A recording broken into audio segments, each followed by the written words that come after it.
Welcome back, Day Camp friends, to the Day Camp Podcast. I'm Andy Pritigan, Director of Liberty Lake in the Philly suburbs of New Jersey. I'm Sam Thompson from Crystal Lake Park District, northwest of Chicago. And I'm Aaron Gluckstein from Camp Robin Hood, located just outside of Toronto, Canada. We are day camp professionals joining forces to provide a forum for summer camp pros like you to share ideas and best practices across North America and beyond. And for today's podcast, we are joined by my good friends, Roz and Jed Buck. Woo! Give it up for Roz and Jed. Roz and Jed are going to introduce themselves in a second. I have known them for, it's got to be 20 years plus at this point. And they come with a wealth of knowledge. They have run day camps themselves. They have attended day camps. They have worked at day camps. And now, for the past year and a half, 2 years, they have been consulting with day camps across the country. And I wanted to bring them in to get some ideas of what are some of the hot topics out there that people are talking about that we can discuss amongst our little triumvirate, and now adding these guys make it a big pentagon. All right. So anyway, Roz and Jed, I don't know how you're going to do this. It's the two of them. I don't know if they're going to go back and forth like an old comedy duo or what, but the ball's in your court. Can we take the word old out of that sentence? I'm thinking like, I don't know. I was thinking like the old days, Well, I will add to all your went to day camp, worked at day camp. We met at day camp too. When we were going into our senior year of high school, we met working at day camp. So that's our love and our passion and our roots in camp run very deep. Yeah. Well, you give us some details. We love hearing the origin stories. It makes everybody all excited. So go for it. So as Roz said, we were going into our senior year of high school, working at day camp when we met. And now when we go out and we train camps, I love to ask the day camp folks who here is going into their senior year of high school. They raise their hands and I share with them, just so you know, that was the summer that Roz and I met. So this could be a really important summer for you. It gets like silent and they all kind of look around, who's in the room. That's awesome. So we did meet back then and we worked together throughout high school and college, even though we did not date that entire time. We dated some of that time. And then after we graduated from college, we got back together for good. And we did a whole bunch of other things. I worked for Procter & Gamble in brand management. Then we moved back to New York, New Jersey. I was in the radio business for 17 years. And throughout that time, even though we weren't working at camp, we were still doing youth development things together. We were junior achievement advisors together. We were USY advisors together. Once our kids started getting into recreation, I coached every youth sport there was. Roz became a professional volunteer with the PTO and other youth organizations. If you can run the PTO, you can run a camp. Heck yeah. And then eventually she went back to the camp. She became a nursery school teacher and went back to the camp where we met. And I was working in New York. And basically we made the decision that it was time for us to do something together on our own. And there was really only one thing that I thought we knew how to do, and that was to run a day camp. So we spent about 5 years looking for it. That's where we met you. We met you back then, Andy. And in the summer of 2002, we first saw Meadowbrook Day Camp. And in January of 2004, we closed on purchasing it and ran it from 2004 through the summer of 2016. And go ahead. No, I was not going to say. I was just going to chime in. Shout out to Andy Siegel, the director of Tyler Hill Camp, because the Bucks were sending their kids to Tyler Hill, and Andy called me and said, "Hey, I got these camp parents, these crazy kids. They think they can run a camp, And I met you guys, and right away I knew you guys would be a great tandem because, all those experiences you listed are great, but Roz with her significant education background, and then Jed with a significant business background. Like, you don't get that very often. Like, in the day camp world, there's so many people that come up through education and psychology and all this like warm and fuzzy stuff. And it's good to have somebody super involved that really understands a business aspect too. And that's what we did. And we did that together for 13 years. We ran it through summer of 2016, and then we were ready for our next change. And we sold camp, but we weren't prepared to give up our involvement with the industry. We weren't prepared to give up making a difference. We weren't prepared to give up the concept of youth development. So we said, okay, what can we do next? And we decided that we were going to work to help others, especially in this arena, through speaking at conferences, doing staff training, doing some consulting.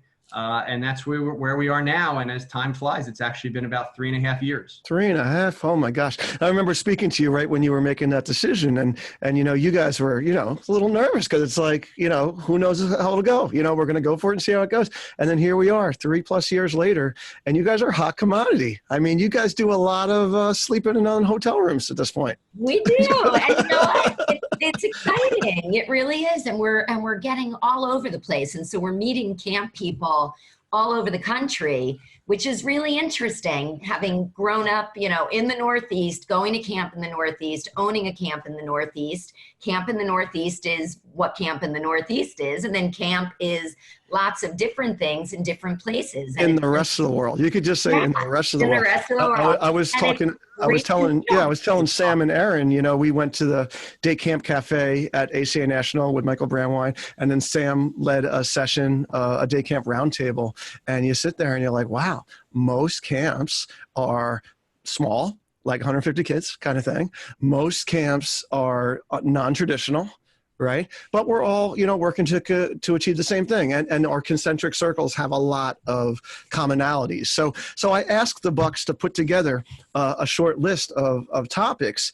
And so as we discuss these things, like, definitely keep in mind all those different camps that we talk about, because, we're something for everybody. And it really is awesome. As I walk through the halls at ACA National in San Diego, and as we'll be in Tri-State, probably around the same time this podcast comes out.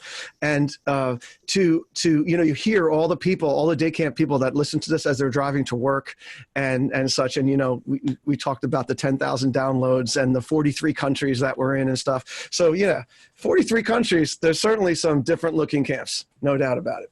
Right. Absolutely. I know Jed and Roz have been really popular with the Park District groups, which is wonderful. All over the country, they've been hungry for the info, and I'm glad that you guys crossed over into that arena too.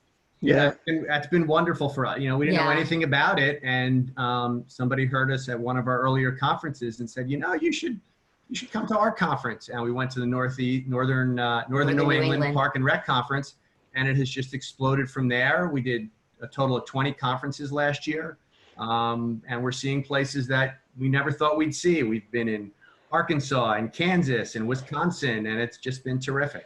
Right, I know. It's really nice with the park and rec world when we go to those conferences, Sam, is that often they don't have that much training at their conferences, sessions that are focused really on camp. So the camp people really love that we've got this day camp background, because that's what they are, day camps. And they love hearing from people who worked in that industry and, can bring some new insight or some ideas on how to train their staff.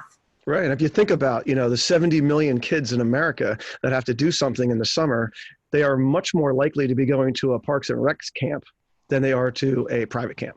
Just plain and simple. Right. So it's awesome that it's awesome that you're helping raise the bar, and shout out to the West Caldwell Parks and Rec department, which is where I went to summer camp for most of my life as a child. So, and just one last shout out to the JCC people who always are telling me that Roz and Jed are doing great work with them also. They really appreciate it. Similar kind of organization, right, where the camps can be overlooked, right? And we're trying to raise the bar, right? Aaron Greenberg's doing a great job. All right, so the first bullet on your list, which I really love, is the customer expectations are changing, right? The customer experience training that most camp professionals don't get, right? You don't get that with your teaching degree. You don't get that with your Parks and Rec degree and all that kind of thing. What are your initial thoughts on that? So my first big thought is that, forever, the benchmark for great customer service was the Ritz-Carlton. Now, I don't know about you, but I've never stayed at a Ritz-Carlton. I have not either. Okay, and I'm guessing that most of our camps have stayed at a Ritz. Did Jill just say she wants to? You've been roped into the podcast, Jill. So, that was kind of like the level of service. That was the standard for this great customer service experience. But, we never stayed there. And quite honestly, most of our families have never stayed there. Not that we shouldn't have strived for that, but it wasn't a realistic comparison point. Now, when you look at those who you talk about, when you talk about the benchmark for customer service, you talk about Zappos or you talk about Amazon and next day delivery. Okay, those are things that they're now experiencing on a consistent basis. And so that is what I believe is bringing the desire for this higher level of customer experience, because now they are experiencing something. To say, oh, Ritz-Carlton's the gold standard, but I don't really know what that is because I don't stay there. But now if you say, well, Zappos is the gold standard, and you know what? They didn't get me my shoes on time and they sent them to me for free, or they were the wrong size and I sent them back at no charge. Now they're really seeing what outstanding customer service is, and outstanding customer experience is on a really wide scale. And that's the norm. And that's the normal expectation now. That's the expectation. You know, and going along with the Amazon thing, the customization, right? Instead of the one size fits all, right? Because it used to be you go to camp and this is what it is, you know, you get what you get and don't get upset. That's what we tell the kids. And for me, it's about this whole concept is about the difference between a transaction and an experience. And, you know, it used to be you go to a store, you have a transaction. Or even when you're online, you have a transaction. When you go to camp, you have a transaction. And I think that we were ahead of that curve in providing experiences, but everybody else is also providing experiences now. So we need to make sure that we keep doing a better and better job of providing meaningful experiences and providing consistent, outstanding experiences. One of the other things that we talk about a lot is that being wow occasionally and lousy other times doesn't really cut it. You need to be consistent. Consistently okay is better than some wow and some lousy. So get yourself consistent and then continue to raise the bar of that level of consistency. Do better and better, but still remain consistent. Right. I remember when I was, when I first started as a camp director, I was visiting all my friends' camps, and I was meeting through the American Camp Association. I visited Mark Newfield. He was at Point Tel at this point, which is a Jewish Federation camp. And he said to me, you know, let me tell you, it doesn't matter what people are paying. You know, they expect customer service. You know, whether you're buying a $2 coffee or whatever, like they expect things a certain way. Like, you know, we've raised the bar, you know, across the board in this country. Yeah. One of the camps that we worked with last spring was a camp that inner city kids attend for free, zero zippo nada. But that doesn't mean that it's okay for them to sit on the side because there's not enough bikes, or to you know, not participate in arts and crafts today because they ran out of supplies. It doesn't matter what the price point is. We need to be providing an outstanding experience to everybody. Right. And before I want to get a little bit into some specifics of how to train for this. Right. But it's one of those things I feel that in the camp industry that most camps probably think they do really well. Right. So they're not going to necessarily seek out improvement on it because from their looking through their rose-colored glasses, everything is great. Right. And I have a great story in that. When I was working at North Shore Day Camp, and the camp sold to Jay Jacobs, and he came in and on his white horse, and he was like, hey, we're going to make this awesome customer service thing. And we were all sort of a little offended at first, like, oh, what are you kidding me? That's like the one thing we really do well, you know? And he sat down in typical Jay Jacobs fashion, and he gave us all $200 bills each. And he said, I want you to go to Nordstrom's, because like the Ritz-Carlton, most of us had not been to Nordstrom's. He said, I want you to go to Nordstrom's. I want you to spend a lot of time there. I want you to ask them a lot of questions. I want you to buy yourself some things. And then we're going to come back and talk about the experience next week. Right. And we all did. And it was a phenomenal idea because, first of all, Nordstrom's is one of these places, they have what they have, and they don't try to be everything for everybody, right? Not JCPenney's, not Macy's. This is what we have, and it's really good, and what we have is better than what you're looking for these things, right? The customer service level was unbelievable. Like you had like a concierge as soon as you walked into the area, and that person stayed with you, right? All the way down to the questions and the this, and after you paid, they walked around and handed you your bag and all that kind of thing. Not to mention that in the men's section, they had a piano lounge and a sports bar and all that fun stuff too, right? So it was this great all-around thing. And he ended up bringing in Joanna Warren Smith for a week for us, or a few days, who was a customer service professional. And from the point of how we answered the phone to all the way along the continuum of like a customer experience. We examined everything we did and modified it and really, really upped our game. And it was just such a surprise to us because we really thought we had it down, but it turned out that we could be a lot better. And that's a great point that you make, that you could be a lot better, right? So everybody thinks, oh, we've got it, we're good, our families are pretty happy. But the idea is continuous improvement. The idea is how do we continuously raise that bar, not get somewhere and say, okay, we're happy, it's good the way it is, we're doing well. We've got to always be continuously improving in everything that we're doing, including in how we serve and the experience that we give to our families. So besides going to rozandjed.com and trying to book you guys in your crazy schedule to come and do a thing on this, do you have any suggestions for camps as to how they can potentially train their staff a little better in this area? So I think it's important to really make sure that every member of the staff, no matter what they do, everybody recognizes that they are serving customers, because we have a lot of customers. Our customers aren't just the parents, they're the campers, they're the staff, they're each other, they're our competitors out there, they're vendors that we do business with, they're the community that we live in. It's all part of it. And when our staff goes out at the end of the day and they've got on their camp shirt, right? People are seeing them out in the community. They're representing camp out there.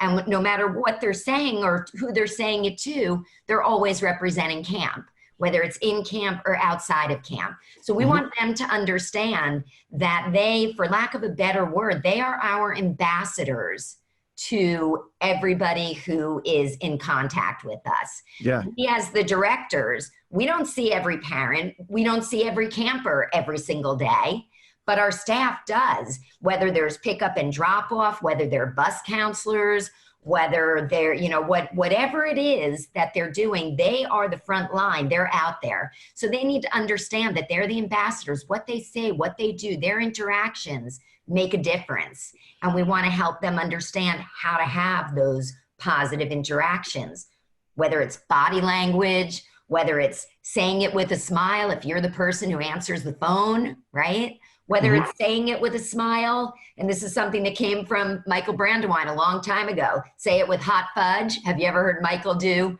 his activity that say it with hot fudge? No. What does that mean? What does that mean? Say it with a smile. Hot fudge is uniqueness. You want people to feel the excitement, feel the enthusiasm, feel your passion, feel good when you're working with them, talking, I love it. Sharing with them. Happy staff definitely means happy campers. Yeah. There's no doubt about that. Right. And I'd suggest to you guys, there's a lot of companies out there, franchise companies, I mentioned Starbucks and Nordstrom's, but there's other ones out there. Zappos is a great example too. Examine what they do. Right. Examine how they handle tough situations, customer service things. Just one last shout out for JJ, because for years, he would go on a cruise every year between Christmas and New Year's with his family. And he would come back with 3 pages of notes, because cruise ships, they're really good at customer service too. And in many ways, they are sort of metaphorical for camps, right? They're camps for adults and families. And so we learned a lot from that kind of thing. And so, most camp directors are always thinking about these things and taking notes or whatever. All right, moving on to the next one I want to talk about is, because this is such an interesting one, and I'm so curious what you got to say about the camp culture one, right? Camps focusing. How do you develop your camp culture? How do you do it? How should it be? And I hear this all the time from people who are taking over camps, right? Such a big deal, and you guys had to go through that coming into a situation. That's its own unique animal. But cultivating a camp culture, what are your thoughts on that? So we have a 9-step process for it, and we're not going through it. But I think the first and most important part of it is that the culture has to be something that the leaders of the camp believe in and can live by. That is number one, because talk is cheap. And you can say, this is our culture. But if you don't practice it and practice it with everybody, then it doesn't matter. Nobody else is going to practice it. We talk about that, just like Roz said, you have all these people who are all your customers. All those customers, your culture applies to them as well. So if you're a culture of respect is an important part of your culture. A lot of us have respect in our culture. But you don't treat your vendors with respect, well, then what does that say about how much you really care about that value? So you need to make sure that whoever are the leaders of the camp embody that and can truly live by it. And then you need to integrate it into every aspect of your camp. You need to integrate it into your hiring. You need to integrate it into your onboarding. You need to integrate it into your training. You need to integrate it into your programming. You need to integrate it into your evaluation system. It's got to be consistent and it's got to be everywhere. What are some examples we use? Rewards. If a big part of your camp is healthy lifestyle, okay? When somebody does something good, we don't want to give them, a $10 gift certificate to, Dylan's Candy Bar or the chocolate shop or whatever it is. We want to do it to something that's a healthy lifestyle place. If we're all about nature, we don't want to be hiring somebody who's afraid of bugs. That's not consistent with our culture. Everybody's got to be on board at every level. If you're all about trust and you're hiring a new staff member and you're talking about how we're a family and it's all about trust and we care about each other. And then you proceed to hand them a 6-page contract with really little type on it by your lawyer. That's not consistent with your culture. I'm not saying don't have a contract, but it's got to be consistent. Okay. If fun is a big part of what your culture is, make your contract fun, have pictures on it. It doesn't make it any less legal if it's got some fun pictures on it. Integrate your culture into absolutely everything that you do. Yeah. Because really, when it comes down to it, your people are your culture. That's where the culture comes from. It may start with the leaders who have the vision of what they want their culture to be, what their core values are, what the mission is, what it's all based on. But it really comes from your whole staff overall. And so we need to make sure that we're training our staff for our culture, that the messages that we're giving in our training and as we debrief and reflect on different activities and things that we're doing in training, that what's coming out in those messages are all the different aspects of our culture that we want to make sure our staff is authentically helping us to implement all summer long and all year long. Because let's face it, as day camps, our staff is part of our community where we live, where our campers live. Staff comes from where the campers come from in a day camp. So they're going to see them all year long. And people are on social media and they see things. That culture needs to be everywhere, always, authentically. And it can help you with your hiring process, having whatever your core values are in the interview questions. So you're getting the right people in the beginning too. Absolutely. Yes. And I would say even before that, when they come into the office, right? We borrowed something from Dennis Snow, who we saw at Tri-State many, many years ago. Even as soon as they get into the office, anybody who's coming to visit us, first of all, there's a sign on the door that says, "Don't knock, walk right in. We're family and you're welcome here." And then as soon as anybody walks in, potential staff member, returning staff member, camp family, vendor, there's a welcome sign every day that welcomes them to camp. So as soon as they get there, they feel that warm family welcoming. We want to be part of our culture. The other thing that goes with that is even when they're even waiting for the interview, we give them materials to read. Here's a picture book from last summer, or here's some information about our camp. And in it, it's got a discussion about what your values might be. So that the time that they're sitting there waiting for an interview, if they're early, they're on time, the time that they're sitting there waiting for the interview, they're not just sitting on their phone playing Candy Crush or checking Facebook. They're learning about your culture because it's got to be right for them. If they can't live your culture, then it's going to be a problem down the road. This is awesome. I think we should have done a whole podcast on culture. I mean, honestly, it's such a big come back and do one with me another time. and for people who have done this for a while, and so I'll just say me and Sam for now. But you can see how we are, the camp world is recognizing this. It's a slow burn, but we're starting to recognize this. Because like you said, starting at the interview and all, starting on the website that's luring them to fill out an application to the interview, right?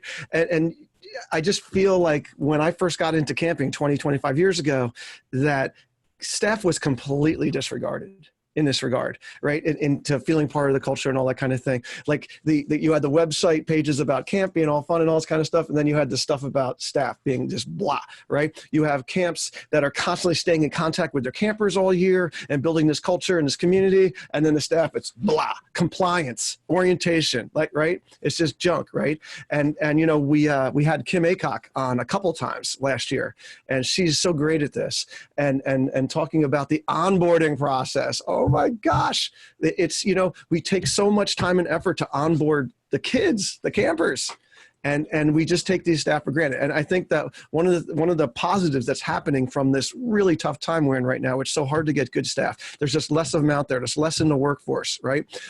And all that kind of thing is that, and we're paying them $15 an hour. That now we're forced to really be intentional with them and make this part of the thing. Because like Roz said, the people are our culture, right? The staff are the culture of the camp. And the thing that Jed said, super important, the head of the snake, he started with that. It's all about the head of the snake. And there's nothing more frustrating, because I've been in a situation, there is nothing more frustrating than being an administrator when the head of the snake is not following those cultural rules and customs and star points, whatever you want to call them at your camp. That is the most disheartening thing for a staff member. It's like, why am I trying when the person above me is mailing it in or not doing it, you know? Or even I think that mailing it in is an important part, but I think another part of it also is, even if they're not mailing it in, but if they're not showing the culture. So if, again, we'll stay with respect, because that's kind of an easy one. Mm-hmm. If respect is part of your culture and you talk to all your staff and all your kids about being respectful, but the director is not respectful of the people who he works with year round, he or she works with year round, and, you know, is yelling at them and you know, being a whatever word you want to fill in there, then the culture is not real. And so it's not going to happen. Another example, enthusiastic participation, right? What camp doesn't want their staff to participate enthusiastically? So you come to staff training and you're doing some activities and exercises, and the leadership team is sitting on the side watching while the staff is doing the training. Is that walking the walk and talking the talk, right? It's not, the words and the actions aren't matching. If the leadership team and the directors are in it with the staff, doing the activities, participating, playing, doing what's happening at training, that's showing the staff what enthusiastic participation looks like. That's being the authentic leader, authentically showing our culture to our staff. So our staff now understands, okay, we've just modeled it. The leaders have just modeled it. This is now what I need to do with my campers. I need to get out there and play with them and be in it with them, just the way the leaders of my camp just did with me at training. Right. And, you know, we're all friends with Dave Malter, Professor Dave, who does a lot of things that you guys do. And one of the things he talks about with staff training is, you know, staff training is camp. It's also camp. Like that should not be a different experience. It should not be a different culture. It should be just as fun and engaging as camp is, because otherwise that's what you're representing, especially to the new people, right? Absolutely. It's a big opportunity. Absolutely. Yeah. And something that we do, sorry to interrupt, something that we do is we bring some of our parents actually to staff training. We do have a lot of alumni who are part of our community, who are parents of campers, and some that will soon be parents of campers, and we get them to share their feelings and explain the fact that we get a lot of our staff, do a lot of our staff recruitment through those parents. Like, we want the people who work for us to be the kind of people that are, you know, part of our community too. So you know, so we kind of close the circle by you know, doing it that way and highlighting that to our staff. Yeah, absolutely. Think about where some of your best staff come from, right? They're siblings or friends of your current staff who they told about camp. Oh, you got to come work at our camp, right? Or babysitters of your families, right? Who they understand and they know these people, and they know that they're going to be right for the culture, and that makes a big difference. Oh, so important. So important. All right. So this one segues from culture. It's the next bullet you guys have, which is challenges for camps in finding new leadership right? When the current ones leave, filling those spots, right? And the importance of developing the next generations of leaders from within. I have some thoughts on that, but I'll start with you guys first. What are your thoughts on that? So, it's interesting. It more in the last year or two than ever before, talk about trends in camp. Mm-hmm. We have heard from a number of people who have needed to hire the assistant director, the director, people in key roles, and couldn't find the right people for those roles. And it used to be that, God, there were so many great people who wanted to be working in camp, and where are all these people that, that we need, right? They found out the truth. It's hard. Well, they might have seen how hard we all work, right? And what a crazy lifestyle it is, right? It is, and it's worth it for sure. Yes. But it's hard sometimes to find them, and so the alternative to being out there looking and not being able to find the person who's right for your culture is grow your leaders from within your camp who are already part of your culture. Grow them into those leadership roles, empower them with experiences that allow them to be leaders and to step up in front of the group and to take that role in a guided way, and that's the important thing. And so we have been finding more and more interest from camps we work with, as well as from conferences that we work with, to do training about how to grow more leaders, how to grow your leaders from within. And it's an interesting concept. Yeah. And I think that, camp directors in general are frugal, right? Because most of us have small budgets, right? But I think this is an area you need to invest in. That's what it comes down to.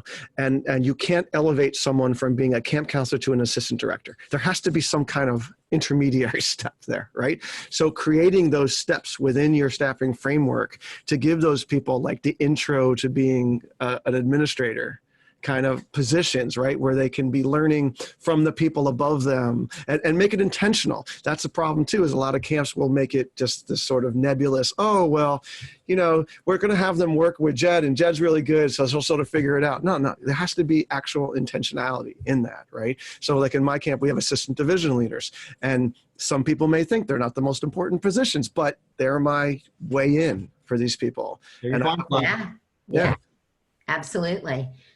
I think the other thing is that we always worry that they're not ready. We're always, they're not ready yet, or we're afraid to give away, too much responsibility. I had a story. As I said, Roz and I met. New Jersey, you get your driver's license at 17. We met going into our senior year of high school. I had probably had my driver's license for 3 weeks. No. Oh, I thought you meant when we met. That was his first date when he got his license. So we're working at this day camp. There's no internet. This is a whole different world. The owner of the camp, I was on the waterfront staff. It was raining. There wasn't anything for us to do. I have my driver's license for 3 weeks. I'm working at this camp for my first summer. And he said, drive the Livingston bus home today. Close. He throws me the keys to his new Mercedes convertible in the rain, and he says, go to the whatever mall and buy here's my credit card and my car. Go to the mall. I want 200 tickets to whatever movie was playing at that point in time. What the heck did I know? Talk about shaking in your boots, right? There was no cell phone. There was no internet. So I got to drive there and stand in line, and the person opens up and says, can I help you? So yeah, I'd like 200 tickets, please.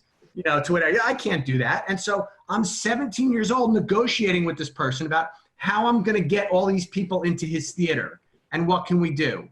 And so he gave me that responsibility, that opportunity to step up and to step out of my comfort zone and he empowered me. Yeah. And I think that we are all, and I'm as guilty as anybody, little concerned about doing that. We worry, what if it doesn't work? It doesn't work, it doesn't work. Okay? So I think that we need to take some chances on our staff to really let them grow into these positions, give them a safety net, but really give them a chance to get out there on the high wire themselves. That is a phenomenal bit of advice, Jed. It really is. And all of us that are in youth development, right? Youth development professionals, we all need to keep at the forefront of our mind that we always need to raise the bar of expectations for the people that we work with and for the kids that we supervise, because they tend to always rise to the occasion, right? Yeah. I mean, and I love professional sports, right? And this is a shout out for Aaron and my friends in the Great White North. Look at the Toronto Raptors this year, who lost their best player, right? And everybody rises to the occasion. Everyone thought they'd stink, and they're like the best team in the league practically, right? Yeah. Like I had a situation last year. I mean, we've seen, anyone that's been in camping long enough can tell stories, right? But one of my top division leaders, I had to let her go, literally in the first week of camp last year. And I ended up putting someone in there who was 1 year out of college, right? A young teacher who had a lot of the traits of a great future leader.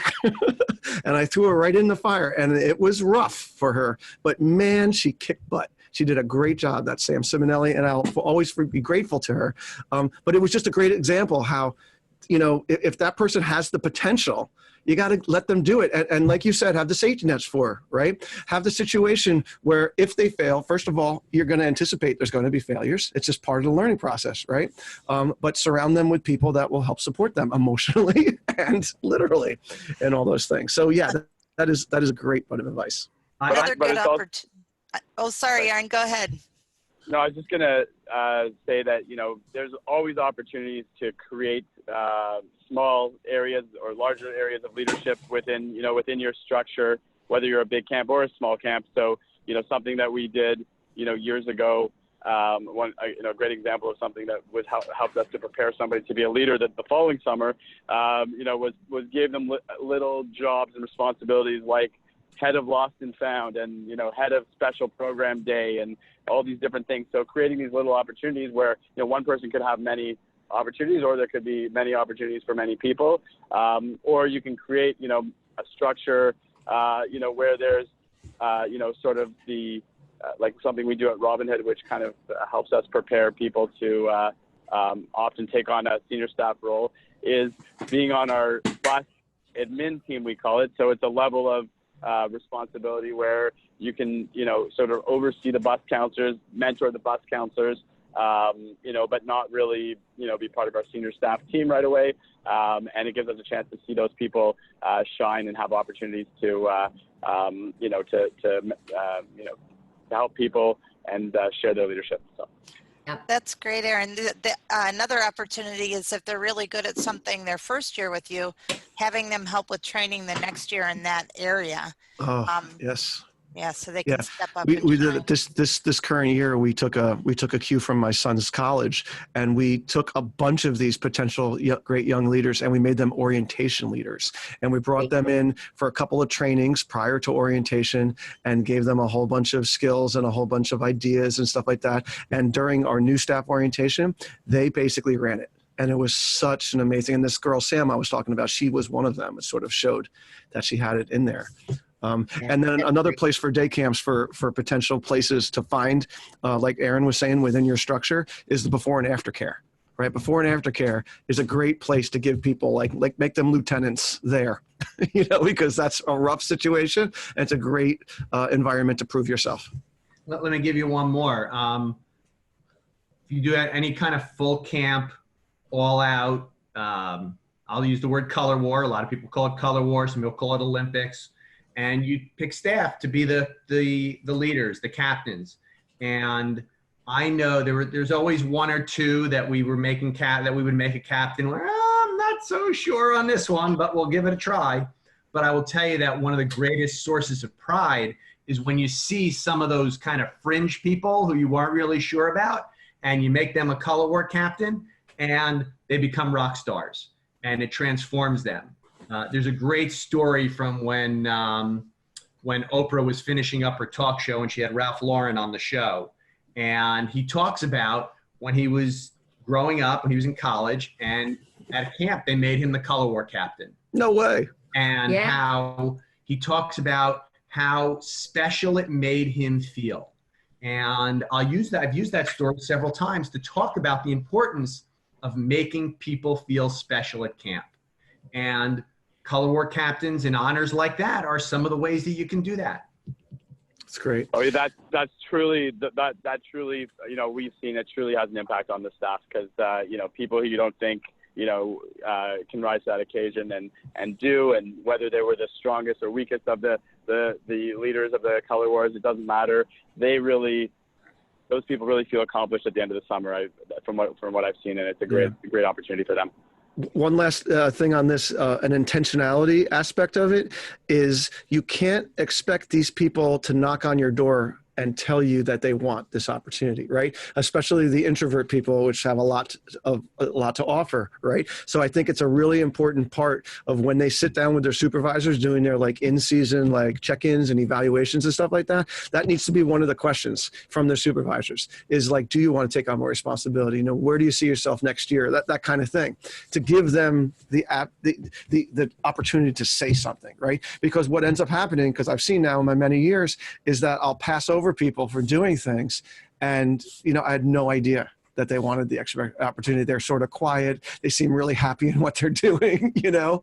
So, you know, provide that opportunity. And, you know, it's interesting what you say, because when we train leaders, we talk all the time about the importance of giving consistent and ongoing and frequent feedback and sitting down and, you know, doing ongoing coaching and development with your staff. And just even if it's a 5-minute that you sit down regularly with everyone and quick discussions about what's going great, what you're doing that's awesome, that we love, that we hope you keep on doing, and then what's next, what more, what else, right? What else can be happening? And that's where some of these things may come out of that, where they can step up and take a little bit more of a leadership role. I think that creating in every staff member, whether it's those who you identify as really your up and coming leaders, or those who are new and, you know, you're not quite there, you don't know yet. In every staff member, I think part of our responsibility is to create a leadership mindset, to have them thinking about, how do I step up in some way and take the lead? Because everyone has the ability to do that in some small way. And that's what builds their confidence so they can continue to do it. Gotcha. I had T-shirts that say, my boss thinks I'm kind of a big deal. And they had to earn them by doing something like showing their leadership skills or whatever. But it's amazing how much just that recognition made them happy. Yeah. Yeah, that's a no-brainer. All right, so the last one before we get to the program tips of the week. Okay, so we're going to limit this one to 5 minutes. Okay, all right. So we're going to be like speed dating here a little bit. Is the staff engagement one, focusing on staff engagement, right? Factors that lead to it. And I'm just curious to start this little conversation off. What do you got? Do you have any good suggestions out there for off-season staff engagement for day camps? So I think that the idea of engagement is a universal one, has not limited to camps.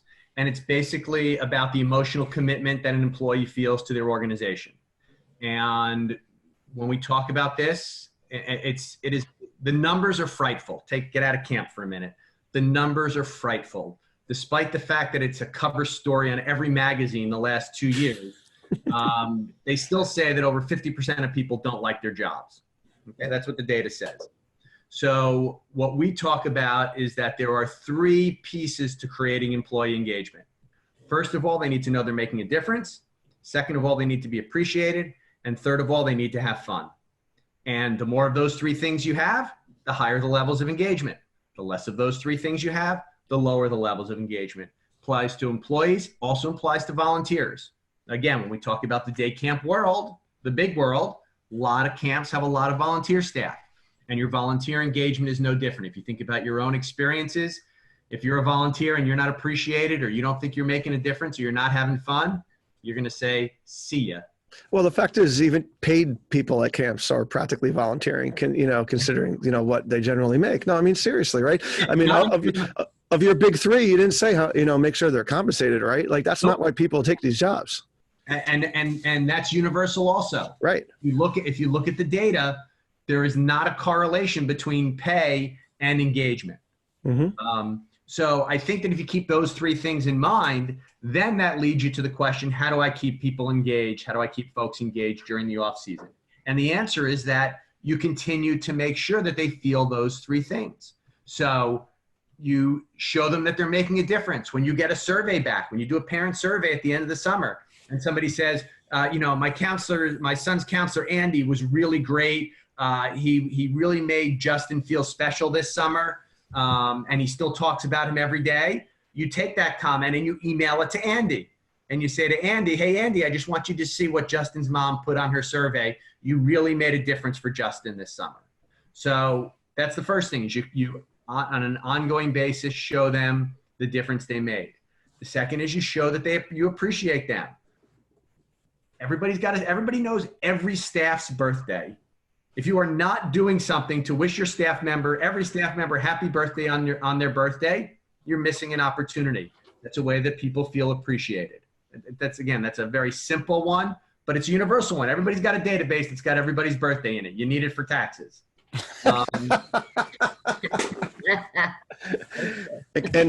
Campminder actually tells you. That's right. Well, I'm trying to be more universal. Okay. And the third is you do things that engage fun. Even if they're not there, do you still do an NCAA basketball pool for everybody, or a Super Bowl pool for everybody, or an Oscars pool for everybody? How do you do a fundraising effort? If there's a fundraising effort that, again, everybody's local. That's the beauty of day camp. That's one of the advantages we have over our resident camp friends. Separate and apart from the people who are away at school, everybody lives right there. Do you do a staff reunion over Christmas? Again, as we were growing up, the world has changed, but as we were growing up, Roz and I, we saw each other, no matter whether we were dating or not, saw each other. Every Thanksgiving. The Friday night of every Thanksgiving, because there was a staff reunion at the director's house, and he was there with contracts, and if you hadn't signed your contract at that point, he was getting you to sign your contract that night while you had a beer in your hand. And we won't talk about how old anybody was. But it keeps everyone connected to camp by doing these things in the off season, and even if you post or send out some articles there's so many articles that are so interesting about the difference that camp makes, right? And we as the camp staff are the ones making that difference. Post some of those things throughout the year to keep in everybody's mind, you're making a difference. How are we making that difference? It's not just to say we make a difference. We need to know how we make the difference, right? And these are ways. Wow, this has been an awesome podcast, my friends, I have to say. And for those of you who watch us on YouTube or didn't even realize that you can watch these podcasts on YouTube, you can get to see the Bucks together in one little screen, and they are stinking adorable, I have to tell you. It's only been a few years since they met, so whatever, Only a few. Still fresh. Thank you so much. This has really been some great topics, and we have plenty more for a round 2 after next season. Really have some great topics. But now it is time for the day camp tip of the week. So I hope you have one in your arsenal. I'm going to start with one first. I'm going to go play off of something that Roz and Jed were just talking about, all season engagements to not only get your staff involved, but also your camp community. And they mentioned sort of fundraising kind of nonprofit kind of things. Now we started our own nonprofit, which is a whole podcast into itself, but there are plenty of local nonprofits and national nonprofits out there that you can be doing with your families in the off season to help raise some money and raise some awareness. And it probably fits right into your mission, into what you're trying to do and make the world a better place, So one of the things that we've done that we're going to do again is we tried a polar bear plunge. We have a lake, and we did it in the middle of winter a couple of years. And the first year it was 70 degrees in January, so that didn't go well. It was great, but it wasn't really polar. The next year the lake was frozen, and we had to knock a hole into it, which is a pain in the butt. So we changed it now, and now around the beginning of spring, so more like April, we do one, but we don't call it a polar bear plunge anymore. We call it a doggy dive, a doggy dip. So you can bring your dogs. Now, of course, we have a lake, so that makes it nice and easy. We can do that kind of thing. So now families come from the local community, from our camp community, our staff, and they bring their dogs, and we jump into the lake, and we raise money for our foundation. And it's super cute, and it's engaging, and it's fun, and it's a reason to, get together, and it's a community building type thing. So that is my tip. Sam, you're up. Okay, so I have two, but the one's really short. You guys probably know about this website, but there's a thing called Handshake at all the universities, and it's a job board for the college students, which I had no idea. So that might be a good Well, it's not just a job board, Sam. It's an internship board too. Ooh, it's very good for internships. I'm going to definitely check that out. Yes. The other thing somebody had asked last week about your resource book or handbook that you give your staff, how they're never used again, and after staff training, and I used to do a really thick resource book with songs and arts and games, and it was a lot of work, and they weren't looking at it. So what I finally did was index cards with games on them, just laminated them and put them on a hook, like a ring. And so if they were doing lesson plans, they could grab the ring with a whole bunch of ideas, flip through, find something they hadn't tried, and then use it. But again, it was little manageable individual bites of information, which they like to look at more than they do books. That's great. And shout out to Everwood Day Camp, who does something similar. They have laminated 8.5 by 11 pieces of paper with similar things in their office that people can just sort of grab on a whim when they're doing something, which is pretty cool. Awesome. All right, Aaron, 2 hours west of Toronto, somewhere in the Great White North. What province would that be? It's Ontario, the province of Ontario. Just Still Ontario. Just a big place, Ontario. It's huge. Yeah, you can probably take the full day. I've driven through, like, when I've driven to the U.S., I've driven through 6 states in one day sometimes. Maybe not 6, but definitely been a lot. But Ontario, you're pretty much you're in one province for an entire day of driving typically. Anyways, back to the tip of the week. So we're something that we have done. Something that we've done is related to staff culture, which has been a great way to start off our staff training. Has been this activity where it's almost like a scavenger hunt. We pair returning staff with a new staff member, often in pairs or in groups of 3 or 4, and have them run around the entire camp looking for clues and answers to many of the questions, and that's combined with also some questions related to maybe our camp song, camp dance, that kind of thing. So having a whole bunch of scavenger hunt type questions and having people learn about our culture through their partnership with a returning staff member. That's great. That's the kind of thing that I've done at my rookie staff training, also with the orientation leaders. So that's really, really great. All right, Roz and Jed. All right. So ours is a little bit of a staff training tip. Yours. Mine. Oh, you have a different one. That's true. So mine is a little bit of a staff training tip. And it's making sure that we help our staff recognize that they have the power and they have the ability to make every moment of the camp day part of the experience. And they do that by making the downtime fun time. And this is something we train on a lot, that importance of making the downtime fun time. And Sam, when you talked about those cards and things, we did the same kind of thing where we would equip them with the rings, with all kinds of games and activities. So they had things at their fingertips. Give them tools. If we want them to do this, we provide them with the tools so they've got that activity to pull out in a pinch when they're done with lunch early, or arts and crafts isn't ready to start yet, or it's arrival time and buses are coming in, cars are coming in, and the kids are just sitting around. What do we do to make the downtime fun time? And we train for it during our staff training. We're doing those games and activities when there's downtime in our staff training, so that our culture is reflecting our belief in making the downtime fun time. As staff are arriving and everybody's coming together, we're playing some downtime activities that everybody's doing and having fun together to recognize that making the downtime fun time is valuable. And that's what we want to do with our campers. It's great. And, you know, taking it above lip service, right? Because I'm sure that most camps say, hey, make the downtime fun time and just, you know, come up with something, right? But giving them actual things to do, practicing during staff orientation and that kind of thing, really important. And like Sam said, you know, we've all been guilty of giving our staff these big books that are chock full of those things, but giving them to them in ways where they can quickly use them, right? Yep. The skies open up and we get some liquid sunshine and, oh, I got my little thing here. Let's do it, you know?